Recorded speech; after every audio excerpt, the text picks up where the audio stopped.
El 4 de enero de 2012, un usuario de 4chan publicó esta imagen en el infame foro BO aleatorio del sitio.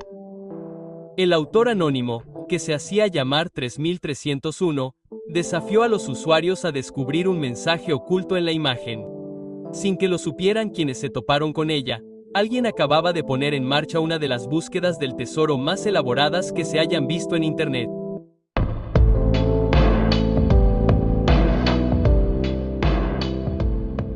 A los pocos minutos de publicarse la imagen, alguien descubrió que al abrir el archivo con un editor de texto, se podía encontrar una cadena de texto legible adjunta. La cadena contenía un código que, una vez descifrado, formaba un enlace a otra imagen. Al principio, parecía un callejón sin salida, pero mediante una aplicación conocida como Outguest, los usuarios pudieron extraer información oculta incrustada en la primera imagen. La información extraída conducía a un subreddit, que a su vez contenía información sobre el libro. El libro, junto con un código, podía utilizarse para descubrir un número de teléfono que, al llamarlo, reproducía este mensaje pregrabado.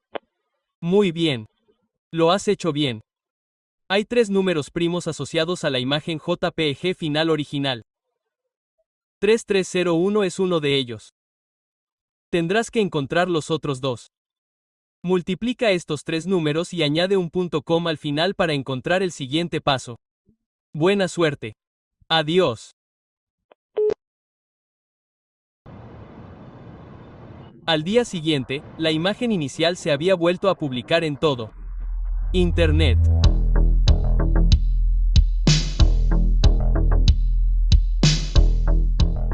Una creciente comunidad de detectives de sillón intentó desentrañar este elaborado rompecabezas, pero nadie estaba seguro de qué hacer con él. ¿Para qué era el rompecabezas? ¿Quién estaba detrás de él? ¿Qué pasa cuando llegas al final? Algunos, como es lógico, lo descartaron como una broma elaborada, mientras que otros percibieron su complejidad como una prueba en contra de que fuera obra de un simple troll. Al poco tiempo, empezaron a circular rumores de que esto podría ser obra de alguna sociedad secreta o agencia de inteligencia con la intención de reclutar a personas expertas en criptografía, esteografía y otros campos relacionados. Por supuesto, no era más que un rumor. Los 2 números que faltaban mencionados en la grabación resultaron ser las dimensiones de la imagen original. Tras multiplicar el ancho y el alto por 3301 y utilizar el producto como dirección web, los usuarios eran dirigidos a un sitio web. El sitio web consistía en una cuenta atrás y en la imagen de una cigarra. Cuando la cuenta atrás llegaba a 0, la página se actualizaba con una lista de coordenadas. Las coordenadas apuntaban a ubicaciones de todo el mundo, 14 ubicaciones en 5 países diferentes. Ahora les tocaba a los participantes que vivieran cerca de las coordenadas especificadas levantarse de sus cómodos sillones y aventurarse a salir. Aquellos que creían que Cicada era obra de una organización ahora sentían que sus creencias estaban justificadas. En su opinión, solo un colectivo internacional poseía los medios y los recursos para crear una búsqueda del tesoro de esta magnitud. Esto no era obra de un troll cualquiera. No, esto tenía que ser otra cosa. En cada ubicación había un cartel con el símbolo de una cigarra y un código QR. En el refugio para bicicletas de aquí. Mira, lo tengo ahí mismo. Puedes ver las esquinas. Estaba emocionado. Simplemente lo arranqué. Punto. Los códigos enlazaban con una imagen. La imagen contenía un acertijo. El acertijo llevó a un libro y el libro llevó a un sitio web. Pero aquí el rompecabezas dio un giro inesperado. Solo un grupo selecto de los primeros en llegar a este sitio web fue aceptado en la etapa final del rompecabezas. El sitio finalmente cerró con un mensaje. Queremos a los mejores, no a los seguidores. También se advirtió a los finalistas que no colaboraran con otros ni compartieran los detalles de esta etapa privada del rompecabezas.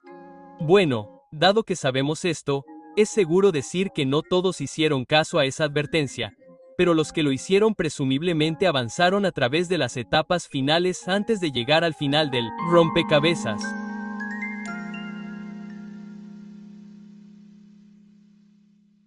Después de casi un mes de silencio, apareció una imagen en el subreddit anunciando la conclusión del rompecabezas. Y así, sin más, la búsqueda terminó.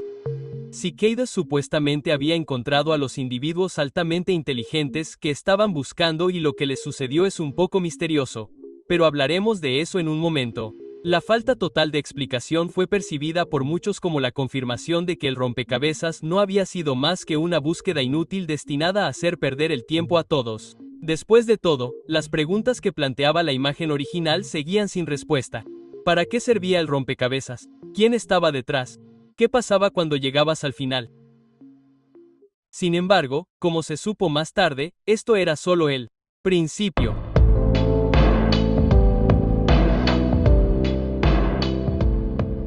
Quienquiera que estuviera detrás de este intrincado juego tuvo la previsión de incluir un código de autenticación conocido como firma PGP junto a cada pista. Esto permitía a los usuarios verificar que un mensaje inmaduro era en realidad de Cicada y no de algún impostor que buscaba descarrilar o secuestrar el rompecabezas. Cicada había advertido repetidamente sobre esos caminos falsos e insistió en que cualquier mensaje que careciera de una firma PGP válida debía ser ignorado de inmediato. Por eso esta imagen, publicada exactamente un año y un día después de que la primera provocara tanto frenesí. Tras un año de mediocres imitaciones, esta imagen finalmente coincidía con la firma PGP oficial. Cicada había vuelto y era hora de la segunda ronda. El segundo rompecabezas no era muy diferente del primero. La imagen incluía un mensaje. El mensaje llevaba a un libro. El libro generaba un enlace y, poco a poco, el rompecabezas se fue resolviendo. En un momento dado, se descubrió una grabación titulada The Instant Emergence. Otra.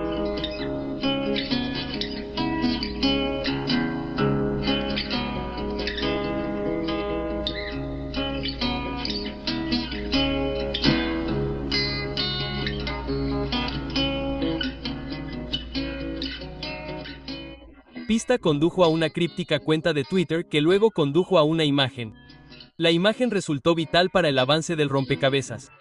Pero la inclusión de este alfabeto rúnico seguiría siendo un misterio durante bastante tiempo. Al igual que el primer rompecabezas, el segundo se extendió al mundo físico cuando una lista de coordenadas obligó a los participantes a salir una vez más a las calles en busca de carteles enigmáticos. Esta vez fueron 8 ubicaciones en 4 países diferentes. Pero finalmente el rastro se enfrió una vez más.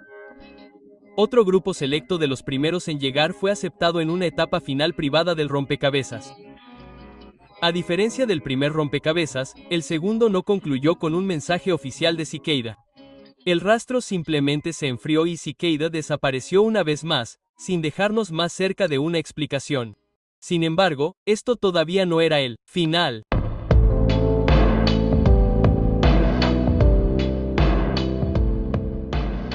A principios de 2014, llegó el momento de la tercera ronda. Una vez más, la imagen incluía un mensaje. El mensaje conducía a un libro. El libro produjo un enlace. Y basta decir que fue más de lo mismo. Excepto que esta vez, el rompecabezas parecía girar en torno a un libro extraño. El libro se titulaba Liber Primus, que significa primer libro en latín, y evidentemente fue escrito por Cicada. El alfabeto rúnico descubierto en 2013 finalmente tuvo sentido, ya que el libro estaba escrito principalmente en runas. Aún así, el significado de las páginas traducidas era, en el mejor de los casos, críptico. El libro consistía en varias ideas filosóficas e ideológicas y parecía ser su manifiesto. Desde entonces, muchos han comparado los extraños escritos con los de una secta. Sin embargo, el libro también comprendía una miríada de pistas y códigos. Por ejemplo, esta página aconsejaba a los participantes que buscaran un sitio web en la web profunda, pero el sitio sigue sin descubrirse. Otra página conducía a un sitio web que contenía otra grabación titulada Interconexión.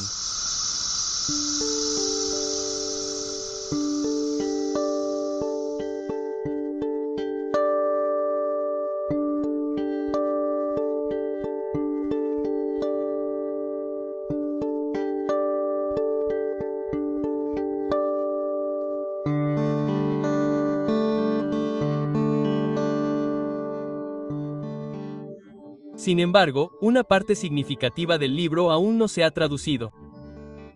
El texto rúnico de algunas de las páginas parece estar oculto por capas de cifrado que aún no se han descifrado. De las 74 páginas que contienen runas, solo 19 se han traducido con éxito. Como 2015 llegó y se fue sin el lanzamiento de un nuevo rompecabezas, muchos empezaron a sospechar que el Liber Primus debía completarse si Cicada iba a regresar. Esto se confirmó más o menos a principios de 2016, cuando Cicada animó a reexaminar el libro. Ya han pasado más de 4 años con un progreso mínimo y un silencio casi total por parte de Cicada. Las preguntas planteadas por la imagen original han sido ignoradas. ¿Cuál es el propósito de estos rompecabezas? ¿Quién está detrás de ellos? ¿Qué ocurre cuando llegas al final?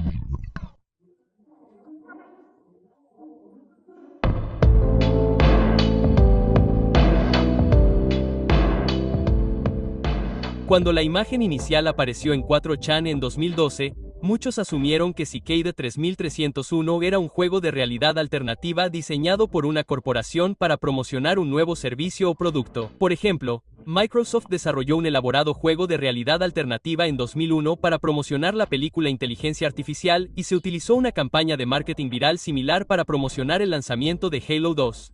Pero el lanzamiento de los rompecabezas posteriores y la completa falta de comercialización han eliminado más o menos esa posibilidad. Si decidimos creer parte de la información filtrada de la fase final privada de cada rompecabezas, entonces obtendremos cierta información sobre quién podría ser este grupo. Por ejemplo, al final del primer rompecabezas, los finalistas supuestamente recibieron este correo electrónico. En él, Cicada se describía a sí misma como un grupo internacional que cree que la privacidad es un derecho inalienable. El objetivo de cada rompecabezas es reclutar personas con ideas afines en un esfuerzo por desarrollar soluciones conscientes de la privacidad. El correo electrónico concluye con 3 preguntas. La firma PGP, que habría confirmado la autenticidad del correo electrónico, fue convenientemente eliminada por el filtrador. Si existe una versión con una firma válida en línea, no pude encontrarla. Pero independientemente de su legitimidad, encuentro esta pregunta un poco extraña. Dice, ¿cree que la información debería ser gratuita? Suponiendo que la respuesta esperada sea sí, entonces la primera oración, no comparta esta información, parece un poco hipócrita. Aunque la idea de una sociedad secreta que recluta individuos mediante complejos rompecabezas criptográficos pueda parecer un tanto absurda o incluso conspirativa, no carece del todo de fundamento. Tanto las corporaciones como los gobiernos han empleado técnicas de reclutamiento similares desde al menos la Segunda Guerra Mundial. En 2013, la agencia de inteligencia británica GCHQ lanzó un programa de reclutamiento conocido como Can You Find It? Los participantes tenían que descifrar una serie de criptogramas ocultos en Internet, y a aquellos que conseguían resolver todo el rompecabezas se les ofrecía un premio o un puesto en la agencia. Google hizo algo similar con enigmáticas vallas publicitarias en 2004 y la Marina de los EU lanzó un proyecto casi idéntico en 2014. Vale, pero ¿qué pasa con los reclutas? ¿Por qué no hemos tenido noticias de estos pocos elegidos? Bueno, sí las tenemos. Lo que ocurre es que separar a un finalista legítimo de un impostor es prácticamente imposible. En una entrevista de 2015 con Rolling Stone, 2 supuestos ganadores del primer rompecabezas relataron los acontecimientos posteriores a la fase final. Tras recibir un correo electrónico de Cicada, fueron llevados a un foro en la Dark Web. Allí podían comunicarse con unos 20 reclutas, así como con un puñado de miembros consagrados de Cicada. Les dijeron que Cicada 3301 había sido fundada por un grupo de amigos que compartían ideales comunes sobre seguridad, privacidad y censura. El objetivo era trabajar como colectivo para desarrollar aplicaciones de software acordes con esa ideología. A medida que los amigos reclutaban a otros amigos, esta sociedad secreta se expandió rápidamente hasta convertirse en una organización internacional descentralizada. A los reclutas se les encomendó la tarea de desarrollar software que se ajustara a la ideología del grupo y los miembros de Cicada supervisarían su progreso. Pero sin el atractivo de un rompecabezas que resolver, los reclutas perdieron rápidamente el interés. A finales de 2012, todos menos uno se habían ido y, unos meses después, el sitio había desaparecido. Nunca más volvieron a saber nada de Cicada. Uno de los 2 ganadores, llamado Marcus Warner, dio más detalles en un video del youtuber Nox Populi. Además, el propio Nox Populi afirma ser el ganador del segundo rompecabezas. Entonces, me puse en contacto con él y esto es algo de lo que me dijo. Tras completar las etapas finales del segundo rompecabezas, Nox Populi recibió una invitación para unirse a Cicada 3301. Sin embargo, no lo invitaron a un sitio web, sino que simplemente le dijeron que tuviera paciencia. Luego, alrededor de mayo de 2013, toda comunicación con Cicada cesó abruptamente. Esto fue más o menos al mismo tiempo que el sitio web dedicado a los ganadores del primer rompecabezas fue eliminado repentinamente. Nox Populi luego se puso en contacto con otros ganadores del segundo rompecabezas para comparar notas y sus experiencias fueron idénticas. En sus propias palabras, todas las historias fueron iguales. Nos invitaron a unirnos a 3301. Entonces sucedió algo y el silencio siguió a una petición de paciencia. Knox popularizó que aproximadamente otras 5 personas completaron el segundo rompecabezas en contraste con los 20 ganadores del primero. En cuanto a quién o qué es Cicada, Nox Populi cree que podrían ser un remanente del movimiento cypherpunk de finales de los 80 y 90. Básicamente, se trata de un pequeño grupo de activistas que defienden el uso generalizado de criptografía potente y tecnologías que mejoran la privacidad. Pero él admite que no hay forma de saberlo con certeza. Si quieres un tutorial mucho más completo sobre estos rompecabezas en lugar de mi breve resumen, Nox Populi ha producido varios vídeos en su canal, que recomiendo encarecidamente. Aunque estas cuentas no se pueden verificar, constituyen un argumento muy convincente sobre lo que es Cicada. Un grupo de desarrolladores anónimos que buscan desarrollar aplicaciones respetuosas con la privacidad reclutando a personas con talento a través de rompecabezas criptográficos. Claro, no es ni de lejos tan emocionante como un gobierno en la sombra que busca dominar el mundo o cualquiera de las teorías más fantásticas, pero sin duda es más plausible. Hay que tener en cuenta que ninguna parte de estos rompecabezas habría requerido más de una persona. A menudo se señalan los carteles como prueba de que esto debe ser obra de alguna organización internacional, pero no estoy de acuerdo. Quiero decir, ahora mismo, podría utilizar cualquier cantidad de servicios para contratar a personas al azar de todo el mundo para que instalen carteles por mí. Aunque el hecho de que ningún cartel se encontrara a más de una hora de distancia de un aeropuerto me lleva a creer que una o varias personas viajaron realmente a esos lugares. Quiero decir que algunos de los carteles se encontraron a poca distancia de un aeropuerto internacional. El hecho es que cualquiera con ingresos disponibles y tiempo suficiente en sus manos sería capaz de crear la ilusión de una vasta red secreta que abarca todo el mundo. No digo que ese sea el caso de Cicada 3301. Pero es, no obstante, una posibilidad que no se puede descartar. Dicho todo esto, personalmente creo que un grupo de criptógrafos aficionados preocupados por la privacidad es la explicación más plausible. Cicada hizo su última declaración pública en abril de 2017, simplemente advirtiendo contra esta información. Pero el estado actual del tercer rompecabezas y la posibilidad de un cuarto siguen siendo un misterio.